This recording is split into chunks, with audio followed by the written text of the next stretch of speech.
I'm Charlotte McLeod with the Investing News Network, and here today with me at the Canadian Investor Conference is John Kaiser of Kaiser Research. Thank you for joining me this morning. Charlotte, it's a pleasure to be here. Great.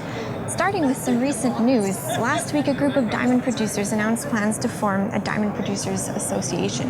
And one of the concerns that they're going to be addressing is synthetic diamonds. Do you see that as a big concern in the market today? It is a serious concern because the technology to create gem diamonds just keeps getting better and better.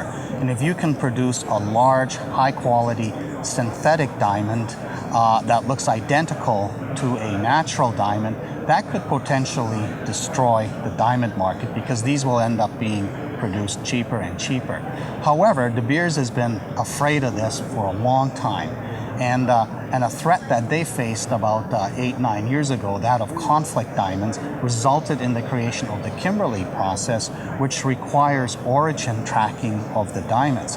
So in the name of protecting against these blood diamonds from these conflict areas, they've created a process whereby if you want to sell a diamond through a respectable jeweler, you will need to be able to document where it comes from. Now, what that puts in place is also the requirement that if you're selling a synthetic stone, you need to say that it is. Now, diamonds are a mind game. I mean, intrinsically, they're not worth anything. I mean, a person like me has no interest in jewelry and all that, but that's just me personally.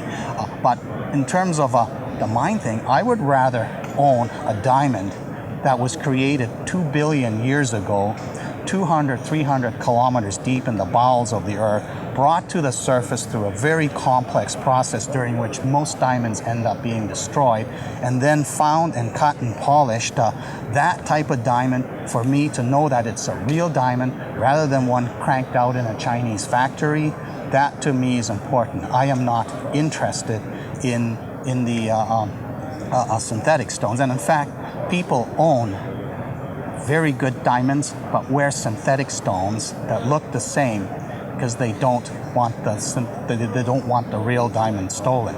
So diamonds are a very personal thing, and I think De Beers cultivates that. You can fingerprint a diamond and know exactly whether it's real or not, and there's databases that keep track of an individual diamond. That, I think, is the bulwark against a flood of synthetic diamonds. I mean, cubic zirconia kind of look like a diamond, but they haven't destroyed the diamond market. Right, so your feeling is people will tend to think as you think. Well, people who don't want to like a diamond play, they will often bring up, synthetic stones are going to flood the market and the whole diamonds thing is going to collapse. Well, I'm arguing that diamonds are a marketing state of mind phenomenon, and the naturalness of it is a key part of that mystique that diamonds have, which synthetic stones will never ever have. Okay. Can you give some insight into when we might see better prices? Well, the IMF has been reducing its global growth projections because the global economy has not really gained traction. The Eurozone has finally embraced massive quantitative easing to get itself out of its austerity funk.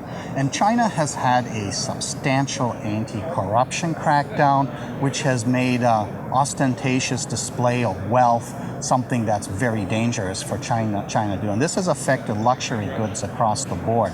So there is a slowdown related to that, what's happening in China, plus the fact that with the strong US dollar and all this and countries becoming concerned, emerging markets becoming concerned about their US dollar denominated debt and so on, that there is going to be a slowdown. But long term, if you're optimistic about global GDP growth and believe that, say, 2020 and beyond, India is going to finally get traction and start to imitate what China accomplished in the last 15 years, you're going to see, again, an expanding wealth, prosperity in the world, which will always have the nouveau riche who are interested in diamonds. And the major diamond mines are depleting. There's a couple monsters, Zhuaneng and Arapa, which will churn out 23 million carats a year for another 30 years. But there have not been any similar discoveries in the past decade or so. So there will be a decline in supply, even though demand will increase. And although there's 5 billion carats of diamonds sitting out there, unlike gold, they're not readily for sale. It's almost like they disappear into the woodwork and never come back. When people buy diamonds, they generally buy newly mined, cut and polished diamonds. Right, okay. So you mentioned that diamond mines are being depleted. There's not many new ones coming online, and from my understanding, that's partially because diamond companies have a hard time getting funding. Can you speak a little about that? Well, one of the problems with diamond exploration is, well, first you find a pipe, you have kimberlite, then you get micro diamond results, and micro diamonds, of course, are not worth anything, but you project them to see what kind of macro grade do you have, and if you can see, okay, we're going to have macro diamonds in the pipe, but you still don't know what the quality is going to be. So it's going to cost like $5 to $10 million to know whether this kimberlite discovery that you have has economic potential. By contrast, you drill a $50,000 hole into a gold target and come up with 100 meters of a 9-gram gold, and everybody knows instantly what this is potentially worth. So the fact that you have to go through all these stages before you know what you have, that's caused massive attrition amongst the juniors. In the 90s, there were several hundred diamond juniors out there. Now there are less than a dozen serious diamond juniors, and it is not a space where you're going to see little amateur juniors get into, and that's why it's a space that I think should be looked at now, because now the technically sound teams, you know who they are, you look at their projects, and you can focus your investments in them. Yeah, there do seem to be a lot of people who've had success in the past coming back into the diamond space at the moment. Can you talk about any of those companies or companies that you like?